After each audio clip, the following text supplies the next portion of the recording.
Trigger warning. This video contains descriptions of stalking and physical assault. If those topics are difficult for you, please take care while watching. What's more terrifying than being alone? Being watched and not knowing why. There are 3 true stories in this video. 3 ordinary nights that turned into the sort of thing you can't stop replaying in your head. A motel room on a work trip. A dating app match that became fixation. A solo camping trip that ended with everything gone. Each of them started as something routine, and each of them ended with a small, undeniable proof that someone had been there. Someone who should never have been. The first one happened when I was on the road for work. I repair commercial refrigeration units for restaurants, and sometimes that means sleeping in motels off 2-lane highways. I'd been on the job all day, sweating under fluorescent lights, chasing a compressor that wouldn't quit.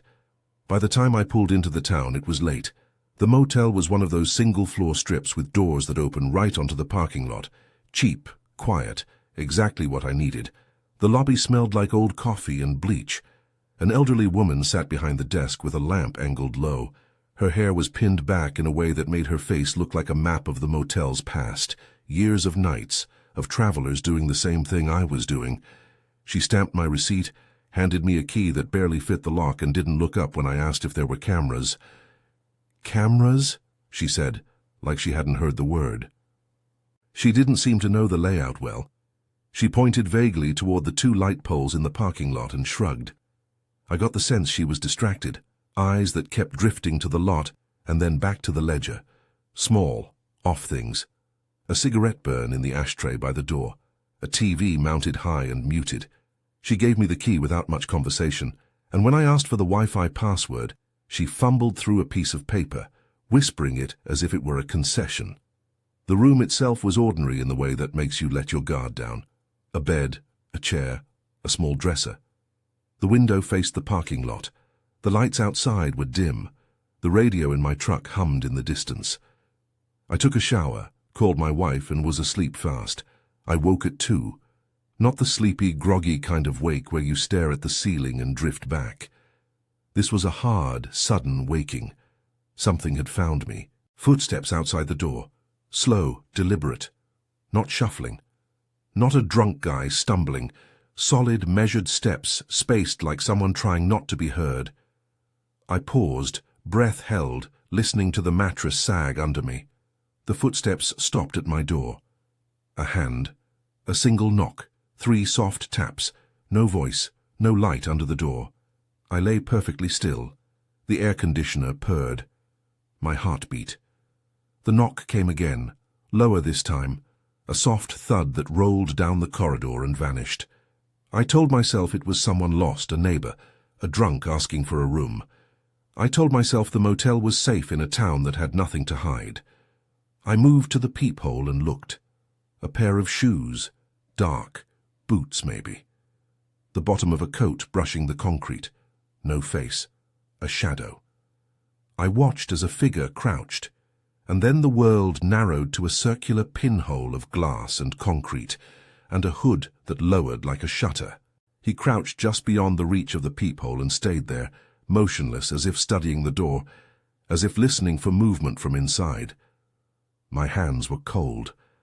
I pressed my ear to the wood and could hear nothing but my own breathing and the far hum of a refrigerator unit down the lot. I called the front desk. The lobby's light clicked on, then off. The old woman answered the phone with the same flatness she'd used earlier. She told me she'd send someone. She told me the owner lived on site, that they'd check the lot. I stayed on the phone until the line went silent. After what felt like minutes but was probably seconds, the footsteps sprinted away, shoes slapping the pavement. A thud, then distance. I slid the deadbolt, turned the chain, moved a chair under the knob, little ridiculous things that feel meaningful when your pulse is racing. When the manager finally appeared, an older man with a baseball cap and a flashlight, he insisted they'd had no reports. He shone the beam down the parking lot and said the camera didn't cover that side. "No one's been around," he told me, but the flashlight showed a dark green pickup half-parked near the far end of the lot. Engine off, windows reflecting the dim lights like blind eyes. I asked about the truck. He shrugged. "People come and go," he said. "It was the way of small towns. People drifting through in trucks and trailers. I didn't press. I didn't want to start an argument with a man who had the keys to a property I was occupying for the night. That first night, the figure was cautious. The second night, he was bolder. I should have left after the first morning. I should have booked another motel, driven until dawn into a lighting that felt safer, but the job had a tight deadline, and company travel had already been arranged. I told myself caution would look like paranoia. I told myself I'd be fine. The second evening, the same green pickup was there when I pulled in. It sat under the same light pole, engine cooled, keys tucked away. This time, when I got back to my room after dinner, the door had a fresh scuff on the paint by the knob. A cigarette butt rested on the concrete where there hadn't been one earlier. The smudge of a fingerprint on the glass of my window, where someone had leaned heavy enough to leave a mark, only that mark told you nothing. No print, just smudge. Intentional enough that my skin went cold. I taped a pillow over the peephole and tried to sleep. I didn't want to see it again. I didn't want to prove that the crouched figure had been more than a shadow. Some time after midnight, something scraped the glass. Not the steady thud of a hand against a window, but the tiny, deliberate sound of a fingernail dragged down the edge where the frame met the pane. It sounded like a slow, bored kindness, the sound someone makes when they're testing a screen or a seam. I sat bolt upright. The scrape repeated, closer, higher. My mouth went dry. Then there was a knock at the door. 3 soft raps. A voice, muffled, asking if there was anyone in. I didn't answer. I didn't move. My phone sat on the nightstand like a small lifeline. The sound at the window turned into tapping. Single, patient taps that traveled the glass. A fingernail against a screen. The bathroom window, an old single-pane slider, banged once and then again like someone testing whether it still closed. My heart hammered against my ribs, loud enough to be a second voice. I reached for the phone, hands shaking. My thumb hit the emergency number and then I stopped. Did I really want to call the police for a muffled tapping? Would I be the guy who panicked? The steps outside sounded closer now, on the far side of my room near the bathroom. I could hear the soft rustle of denim, then running feet, a shuffle, and the faint clatter of something hitting the ground. Lights came on outside, voices from the parking lot, the manager's flashlight again. I heard the crunch of gravel as someone ran, something scattering into the night. I leaned over and peered at the curtain's edge. The bathroom window was open a few inches. The screen had been pushed out of the frame and lay on the concrete like a discarded page. When officers arrived the next day, the older policeman told me the screen had been removed from the outside. He pointed at pry marks the size of a thumbnail along the frame, little crescent gouges where metal had caught wood and levered. He said someone had tried the bathroom before trying the door, and then someone had come back to the front to check the parking lot. They checked the truck's plate. It didn't come back to any local owner. They took a statement, my description of the shoes, of the crouched figure at the peephole, the sound of the fingernail on glass. They found a folded scrap of newspaper tucked under my bed. I had avoided going under the bed until the officers were done, imagining evidence and fingerprints and some grossness I didn't want to touch. When the officer reached under and pulled the scrap out, we all saw the circle of white paper and the black print of numbers. It wasn't a ransom note or a manic scrawl. It was a folded piece of paper with my room number and the truck's plate number written in ink. Someone had left a record, a proof that they'd known where I slept. They'd left it like a calling card and then hid it where they knew a man would not look on a busy night. "You should have left," one officer said later, half as a warning and half as regret. He said it in a way that made the whole evening shrink in on itself. I couldn't leave. I had a shift the next morning. I had responsibilities. The company switched my assignment the day after, sent me to another town. They said it was for safety. I didn't argue. I packed up in a rush, feeling watched, even as I left. The green pickup was still there when I pulled out of the lot. I drove fast enough to feel the heat on my back, but not so fast as to make it obvious I was fleeing. In the weeks after, I kept replaying the details. The crouch at the peephole, the fingernails scraping the glass, the folded paper with my room and the plate buried under the bed. Who had sat and watched me as I slept? Who had checked the bathroom to see if my window would give? The idea that someone had the time and patience to learn the layout to test the locks, to leave a note and then remove the screen. It was small stuff, everyday acts that suddenly added up to intent. I felt exposed in ways I hadn't known could exist. I learned to sleep in the driver's seat. I kept the truck running while I waited for daylight. I sweated through meetings and tried to pretend the edge of fear wasn't coloring everything. The police took the report. They wrote the scrape marks in their notes. But the paper under the bed and the plate scratched into the margins stayed with me more than any formal file ever could. If you want more of these true encounters, if this kind of story is the thing that keeps you awake as much as it did me, subscribe. There are more. The second story starts with a swipe to the right. She matched with his profile on a weekend. Killian. Short messages at first, casual photos, a laugh emoji here and there. He was the kind of man who seemed interested and intense at the same time, quick to compliment and quick to inquire. She told me later that the first few weeks felt normal. Dates over coffee, texts that came hourly, the early honeymoon of attention, the kind that flatters and smooths the rough edges of a week. It didn't take long for the attention to tighten. Compliments became demands. A line about liking her hair turned into messages asking where she'd been and who she was with. The language shifted from charm to control. He would text when she didn't reply for a while. He would show up in places she had only told him about if she mentioned plans online. There were messages that made her skin crawl. Not crude, exactly. The kind of words that implied possession. "If I can't have you, no one can," she told me he wrote once, and she read it aloud like someone reading a weather report. Dispassionate, stunned. She blocked him. He'd vanish. Weeks later, he'd return with a new account, a new apology, a new promise to be better. It was cycles of close contact and disappearance. Months passed. She tried to move on. She changed her routines. She met people who were kind and unremarkable, and who didn't stare in a way that wanted to possess. Then a message came again on a weekday night. Calm, precise, asking where she lived. She didn't answer. The messages became more specific, asking about names of streets, noting landmarks near her building. It felt like a narrowing of space, a person reducing a place into facts. One night she was leaving a friend's house. Her phone buzzed with an innocent-seeming text, "Where are you heading?" She told her friend she'd take a shortcut home through an alley she'd used 100 times. She thought the streets were familiar.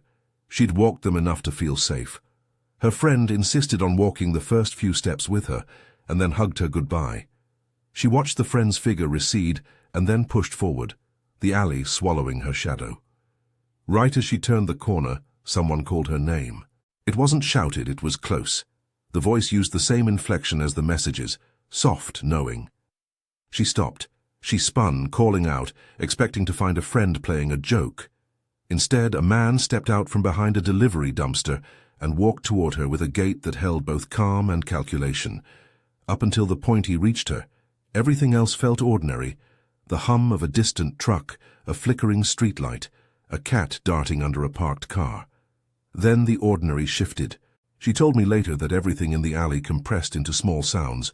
Shoes scuffing, the breath that hit her neck, the scrape of a sleeve against a chain-link fence. She said his hands closed on her like a physical punctuation. She remembers trying to pull away. She remembers a sharp panic, the kind that makes you move without thinking. She doesn't remember how he got so close so quickly, only that the world narrowed to the pressure of his hands and the sound of her own voice screaming into a narrow space. He didn't stay long. That's what makes it worse. He hit her until the world went white along the edges, until she thought she might stop breathing, and then he ran. He ran like someone who'd prepared for the moment, like someone who had a bus to catch. She found later that he'd timed it right, that his head was probably already at the bus station route, watching the arrivals and departures. He'd known an escape route. He hadn't come for a conversation, he came to hurt. Police told her later that intent had been clear. The bruises, the marks on her neck, the way she described the force used, every detail pointed toward a man who wasn't stopping because of hesitation or confusion. He had wanted control. He'd wanted to punish. He'd wanted to ensure fear lasted after the fact. They tracked him for days. Killian had used multiple accounts, multiple entry points, ways to be present and vanish like a shadow. Detectives left her with alarms and a phone number to call at any hour.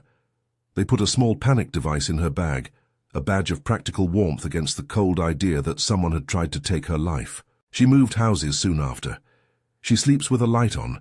She checks the locks twice, 3 times, and still wakes at odd hours with mornings that taste of metal. She lives under a slow, low drum of unease that didn't exist before. She tells people her story because she wants the warning to be out there, because she wants the next person to listen to the small alarms that feel ridiculous until they aren't. I met her through someone who knew her. She gave me permission to tell the part of her story that began with the swipe and ended with the shadow in the alley. I won't recount every violent detail. There are parts that don't need to be spoken to be understood. But there are threads that matter.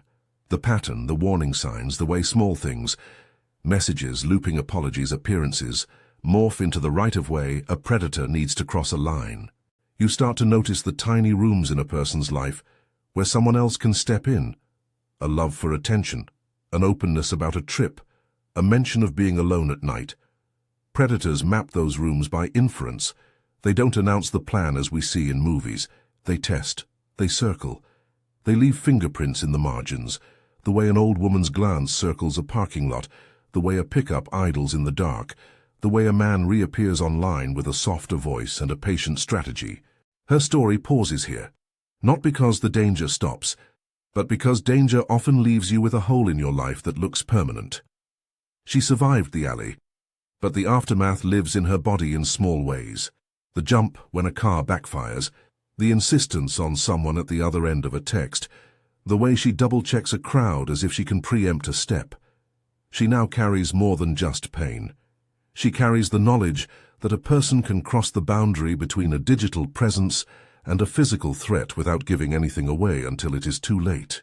This one is not resolved. There are steps in the investigation that are indefinido, specific dates and exchanges I wasn't privy to, exact phrasing that belongs only to the reports. What's not indefinite is the pattern. He watched, he circled, he attacked, and then he left as if time itself were on his side. The cops moved on leads. She moved on too, in the ways a person can when the map of their life has had a dangerous place redrawn on it. The alley emptied behind her that night. The streetlights blinked. Her footprints faded in the dust. The man who had called her name stepped into the light for a moment and then was gone. I didn't know any of that at the time I first learned about it. I only knew the tremor in her voice when she told me, and the way she kept checking the exterior windows when she came over for coffee. I didn't know the name Killian until she said it. I didn't know how many times he'd vanished and come back until the detectives' list was laid on the table, like a map of small horrors. When someone you don't know starts to map your habits, the things you think are private become a field someone else can traverse. You think of the little precautions you can take, a friend at the end of the phone, a change in the route you walk, but even those feel provisional. They make you feel safer in a specific way, not invulnerable.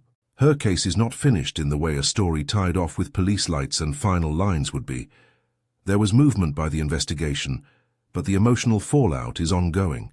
She sleeps with a device in her bag that she will not leave home without. She teaches her friends small signals and routes. She has a list of places she will not go alone. The list grows like a shadow. I tell you this not to terrify, but to warn. A date online can become a map. A match can become a mark. The small polite messages that creep in at first are the same ones that can fill the gaps between a person's life and someone else's intent. Pay attention to the pattern more than the apology. Pay heed to the red flags that seem at first laughable. The alley is one of those thresholds. Turning down it felt like a small, ordinary choice. Walking it again would feel like a choice for survival. She made it out, but the route out was small and narrow and left a mark. There's a third story, one that trades city alleys for the silence of the woods. It's about a man who went alone into the Smokies for a night under the stars and came back to an empty campsite. Mike is a guy who likes being alone with the sound of leaves and the hiss of a small fire. He packs light and leaves heavy things, people, noise behind. The roads there have diners with coffee mugs and walls plastered with postcards. At a roadside cafe, he told a local he was heading into a clearing off a less traveled trail. The man shrugged and said, It gets real quiet out there. It was the kind of line you file away until you need it. He set up his tent in a small hollow. The place felt right at first, circular, sheltered, with a view through the trees that opened to the sky. He built a fire, fried a can of beans, and drank coffee until the sun went down and the air turned cold. The kind of cold that makes your breath show in short white bursts. He fell asleep to the crackle of embers and the distant call of something moving in the dark. At dusk he'd noticed someone in the distance, a shadow moving between stumps. He thought it was an early hiker, a drifter, someone on a longer loop. The person sat by a rock and watched him for a long time, the kind of observation that feels like a calculus of presence and distance.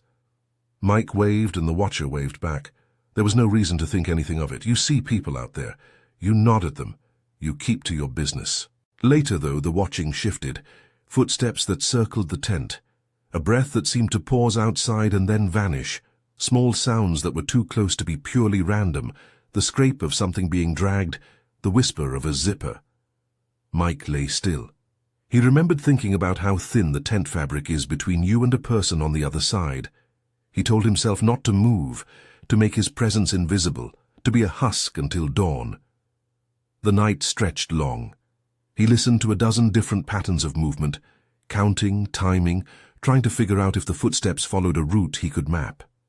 He lay there until dawn, pretending to sleep as one does when the dark presses in a way that wants you to make it permanent. At first light there were sounds, running, packs snapping closed, a chorus of people moving away as if from alarm. He waited until the sun rose high, and then crawled out. Everything he owned was gone. The tent was gone. His sleeping bag. The stove and pot clinking in his memory were absent. The only thing that remained was the ash ring from the small fire he'd carefully banked the night before. A tidy circle of grey that looked like the footprint of a campfire and a ghost of the things it had warmed. No footprints led away in a simple path. There were multiple sets of prints in the soft ground circling and crossing, as if a handful of people had moved around the site, testing it like a team clearing a zone. He checked the trails, the pullouts, the places cars might hide. Nothing. The skin of his phone held no messages. The gear was stolen in a way that said someone had known exactly what they wanted. Not random theft. Selective removal. He drove back through the range with one eye on the rear view. He didn't camp alone after that. He doesn't talk about the missing items without a pause. He tells the story in the way someone tells a fact they can't change. There's a hole, and everything that filled it is gone. I'll stop here for now, with his flashlight beam moving across the ring of ash and the tracks that didn't lead to a clear place. There's more to say about how these things leave a person altered, about the way you carry proofs and missing pieces like talismans or accusations. But the next part of these stories, what happens after the discovery, the police reports, the ways people try to make smaller the large fear, deserves the room to breathe. For now, keep what you've heard close. The evidence that someone has been near you is often small and ordinary. A folded scrap of paper, a fingernail on glass, a pair of boots crouched under a peephole. Those things are enough to change everything. If these true encounters leave you unsettled, share the video with someone who travels, dates online, or spends nights alone. And if you want the continuation, if you want the fuller endings and the quiet aftermaths that haunt, subscribe, and I'll bring you the rest. After that night, the official work began. The statements, the phone calls, the paper that tried to make a messy, frightening thing into neat lines. I sat in the squad car while the officer typed everything I could remember into a screen. He was older, the kind of cop who'd been around long enough to hear the same small details come up again and again. He asked about the truck, the scrap of paper, the screen that had been forced out. He asked me if I wanted to pursue charges. I didn't know what that meant in a case like this. Who do you press charges against when all you have is a scuff on a door and a fold of newsprint under a bed? They ran the plate. The result came back thin. No local owner, no obvious lead. The officer's face was not dismissive. It was a different thing, a kind of fatigue that says the world has an ugly corner and the paperwork is how we map it. He told me they'd check nearby cameras, talk to towing companies, see if anyone had seen the truck leave. He said those were standard things. He said, "We'll put it in the system." He didn't say he'd find the man crouched at my peephole. He didn't promise to. He said they'd file a report and watch for patterns. The motel owner was not helpful. He answered on voicemail sometimes, or through a woman at the front who spoke in soft, distracted sentences. When I asked if they'd changed the lighting or added cameras on that side of the building, he gave me a line about budgets and insurance and liability. It's a small place, he said. People come and go.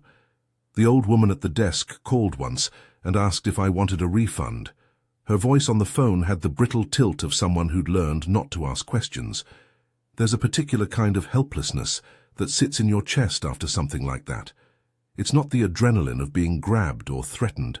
It's the slow, patient understanding that a person had spent time thinking about you, about how to check a window, how to test a lock, how to leave a mark that says, "I was here."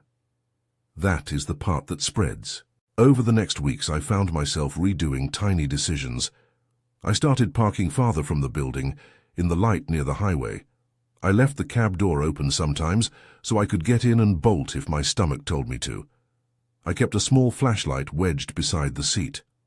At night, I would sit in the truck and watch the motel in the way you watch a train schedule, tracking arrivals, counting headlights, paying attention to the near horizon for a shape that shouldn't be there. I called my wife more than I had a right to. I told her things in fragments that felt almost foolish to say out loud. Someone watched me. There was a note, a green pickup. She listened and wrapped the facts around my fear like a blanket. The police followed what they could. They took the scrap of paper and sent it to evidence. They wrote down the make of the truck, general description, and logged the pry marks and the screen. They made a note about the way the tire tracks in the lot suggested a vehicle had idled in the corner for a long time. And then time did what time always does. It stretched. There were interviews, more questions, and then the case file filled up with dates and signatures and boxes checked. To the outside world, the thing that had happened to me became an entry in a ledger. To me, the night stayed as a list of small, intimate proofs of attention. The slow fingernail on glass, the crouched figure, the paper with my room number folded into it like an invitation I had never asked for. The motel later put up a light on that far side. I heard about it through a co-worker who'd stopped there months later and noticed. It felt small, too small. A bulb and a brighter beam could not unmake the way someone had leaned against my window and listened for me to breathe. The woman from the alley, the Tinder case, continued to live with a kind of guarded rhythm that I have watched in other people who walk away from violence. She moves with an economy that's partly habit and partly rehearsal. She learned to answer the door from a place of safety. She installed a small chain and changed her route home. Police left her a small panic alarm in a zipped pocket of her purse and a number to call if anything felt off. Detectives told her they had leads, an influx of accounts that matched patterns, IP addresses that blinked in and out, but beyond certain points, I do not have a record. The legal parts of her story, what the arrest logs may or may not show, are indefinido in ways I can't honestly fill in. What I do know is what she lost in the months after, a sense of ordinary anonymity. The little freedoms she'd enjoyed, walking an alley because it was faster, sharing a photo from a night out, giving a baseline of trust to a stranger online, these things narrowed. Friends learned new routes to meet her. She sleeps differently. She carries a small device in her bag now, the kind with a bright button that calls for help. It's a practical talisman, and she treats it like both a shield and a reminder. She also learned something else that's less tidy. Predators don't always give you a face that matches your fear. Sometimes they show up as apologies. Sometimes they come back with a softer voice. That's the part she warns people about. The patience of it. The way abusers erode your boundaries with small arrows pulled back again and again. When detectives told her the attack had the hallmarks of intent to kill, she didn't sleep for weeks.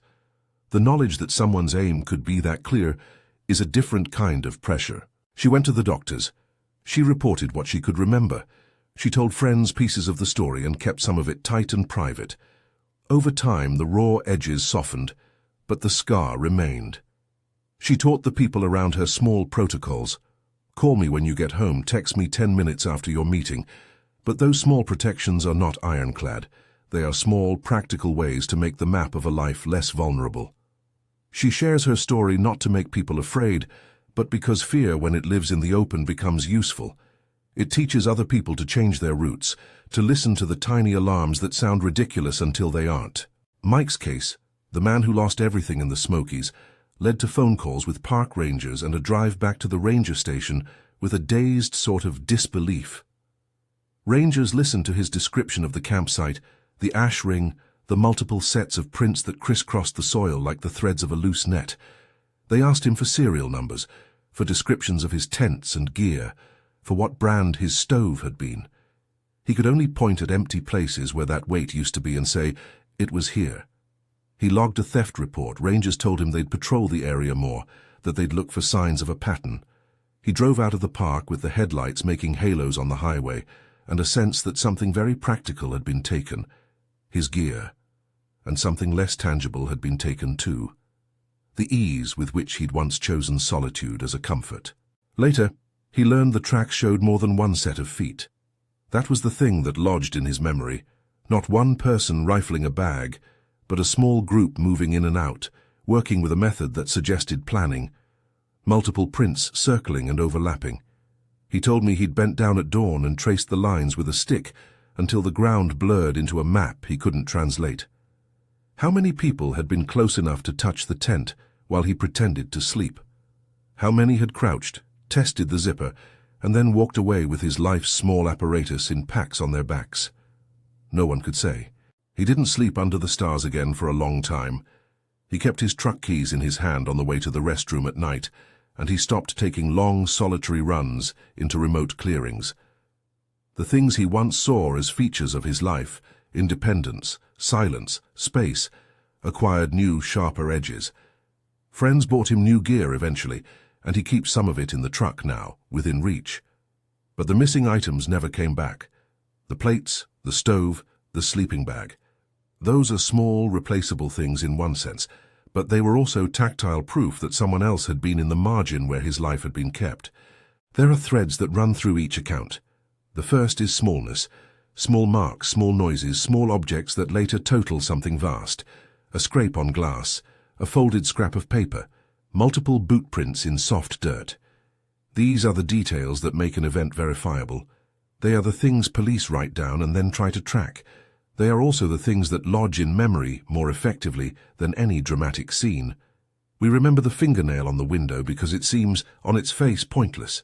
It's the pointlessness that makes it sinister. Another thread is timing and patience. Predatory behavior often looks like someone learning a routine. They test a lock once. They watch a building at 2 a.m.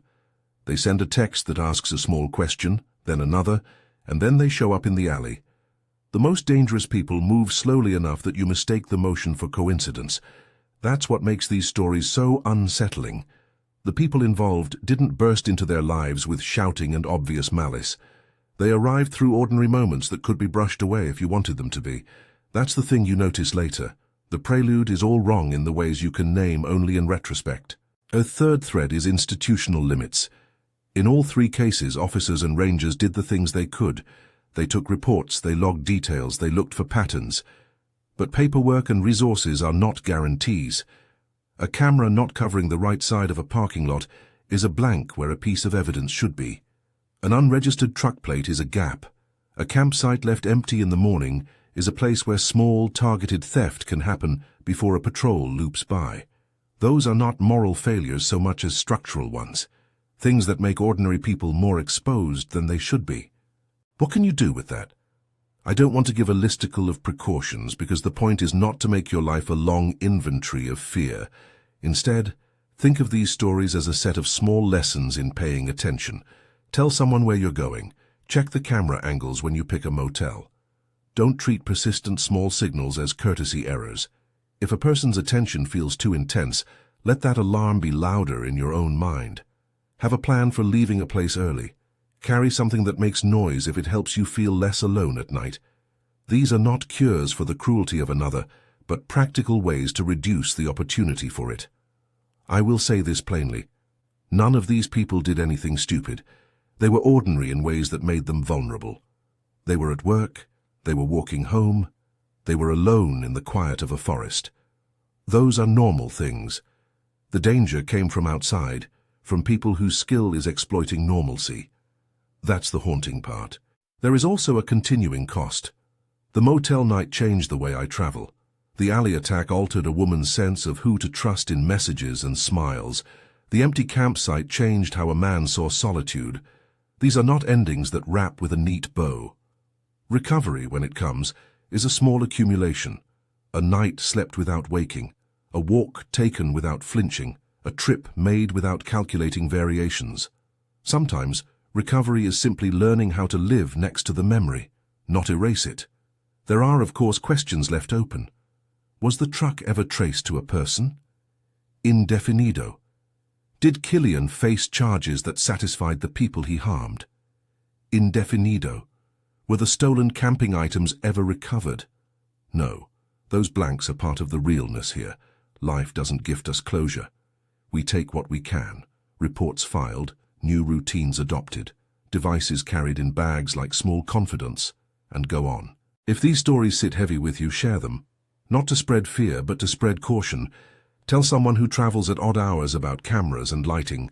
Tell someone who dates online to watch patterns more than apologies. Tell a friend who camps alone to leave a plan with someone and check in. A small conversation can be the difference between a quiet risk and a visible one. There is one last thing I want to leave you with, not a how-to, but a truth. Most of the time, the world is ordinary and kind. Most people mean no harm. That's important to remember because it's how we keep living. But ordinary kindness does not erase the existence of those who will test a lock or learn a route and use the knowledge to get close. The knowledge that such people exist is not a call to paranoia. It is a call to attention. These are 3 true stories. They are ordinary lives intersecting with calculated strangers. They do not end neatly. They leave marks. They leave habits. They leave a small stack of evidence, scrapes, notes, prints, that say the same thing. Someone was there. That fact is enough to make a person change the way they move through the world. If you found this important, subscribe for more true encounters and pass this on to someone who travels alone, dates online, or spends nights in the quiet. Tell a friend. Start the small conversations. Warn someone. What haunts me most is how close each of those nights felt before they weren't safe anymore. How ordinary decisions can become the margins predators map. Keep your plans known. Keep your lights on. Keep your questions loud enough to be heard. And remember, being alone does not mean being unwatchful. These were true stories that refuse simple endings. They will stay with you as they stay with me.